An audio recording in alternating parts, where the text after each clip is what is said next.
our channel. Today Bible verse in Tamil.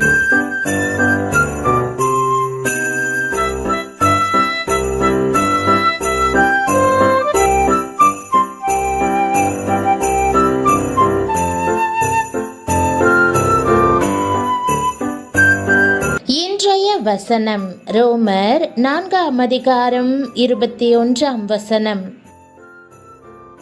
கிறிஸ்துவுக்குள் பிரியமானவர்களே, நம்முடைய ஆண்டவரும் இரட்சகருமான இயேசு கிறிஸ்துவின் வல்லமையுள்ள நாமத்தில் உங்களை வாழ்த்துகிறேன்.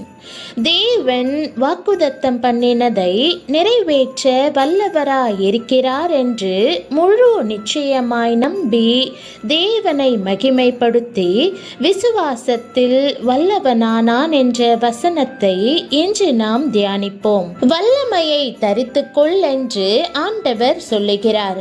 வல்லமையை எப்படி தரித்து கொள்ளுவது? ஆபிரகாம் தான் வல்லமையை தரித்து கொண்ட வழிமுறையை மேலேயுள்ள வசனத்தின் மூலமாக நமக்கு தெரியப்படுத்துகிறார். அந்த வசனத்தை முழுமையாக வாசியுங்கள். தேவன் வாக்குதத்தம் பண்ணினதை நிறைவேற்ற வல்லவராய் இருக்கிறார் என்று முழு நிச்சயமாய் நம்பி தேவனை மகிமைப்படுத்தி விசுவாசத்தில் வல்லவனானான். இந்த வசனத்தில் 4 கருத்துக்கள் சொல்லப்பட்டிருப்பதை பார்க்கிறேன். முதலாவது, நம்முடைய தேவன் வல்லவர் என்பது. தேவன் வாக்குதத்தம் பண்ணியதை நிறைவேற்ற வல்லவர். இரண்டாவது, அந்த வல்லமையை முழு நிச்சயமாய் நம்புவது. மூன்றாவது, தேவனை மகிமைப்படுத்துவது. நான்காவது, விசுவாசத்தில் வல்லவனாவது.